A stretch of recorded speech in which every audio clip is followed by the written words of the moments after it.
Hi good morning welcome to my channel. ഇന്നത്തെ ഒരു quick റീഡിങ്ങിലേക്ക് നമുക്ക് കടക്കാം.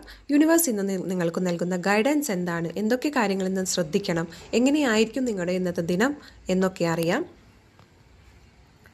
സ്റ്റിൽനെസ് എക്സ്റ്റേണൽ ഫോഴ്സസ് എന്ന് പറയുന്ന കാർഡാണ് ഇന്ന് നിങ്ങൾക്ക് ലഭിച്ചിരിക്കുന്നത്.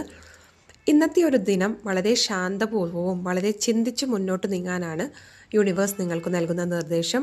ഒരു പക്ഷേ നിങ്ങളെയൊക്കെ പ്രൊവോക്ക് ചെയ്യുന്ന രീതിയിൽ ഉള്ള പെരുമാറ്റങ്ങൾ നിങ്ങളുടെ മുന്നിൽ നിന്നും ഒരു വ്യക്തിയിൽ നിന്നും നിങ്ങൾക്ക് നേരിടാൻ സാധ്യതയുണ്ട്. ഒരു പക്ഷേ കരിയറിലോ ഓഫീസിലൊക്കെ നിങ്ങളൊക്കെ പ്രകോപിക്കുന്ന രീതിയിലുള്ള പെരുമാറ്റങ്ങൾ പലരിൽ നിന്നും നിങ്ങൾക്ക് ഇന്ന് നേരിടാൻ സാധ്യതയുണ്ട്. പക്ഷേ നമ്മുടെ ക്ഷമ കൈവിടാതെ നല്ല പോസിറ്റീവ് ആറ്റിറ്റ്യൂഡോട് കൂടി തന്നെ അതിനെ ഫേസ് ചെയ്യാനാണ് യൂണിവേഴ്സ് നിങ്ങളോട് പറയുന്നത്. കാരണം ഇന്ന് നിങ്ങൾ എടുക്കുന്ന തീരുമാനം അല്ലെങ്കിൽ ഇന്ന് നിങ്ങൾ കാണിക്കുന്ന ഒരു പെരുമാറ്റം ഭാവിയിൽ നിങ്ങളുടെ ലൈഫിനെ എഫക്റ്റ് ചെയ്യാനും അല്ലെങ്കിൽ നിങ്ങൾക്ക് കിട്ടേണ്ട ഒരു റിസൾട്ട് തടയാനും സാധ്യതയുണ്ട്. അപ്പോൾ ഇന്ന് വളരെ പോസിറ്റീവായി തന്നെ നമ്മുടെ ദേഷ്യവും കാര്യങ്ങളൊക്കെ ഒന്ന് കൺട്രോൾ ചെയ്തുകൊണ്ട് ക്ഷമയോടുകൂടി സന്തോഷത്തോടു കൂടി അപ്രോച്ച് ചെയ്യാനാണ് യൂണിവേഴ്സ് നിങ്ങൾക്ക് നൽകുന്ന നിർദ്ദേശം. Have A good day.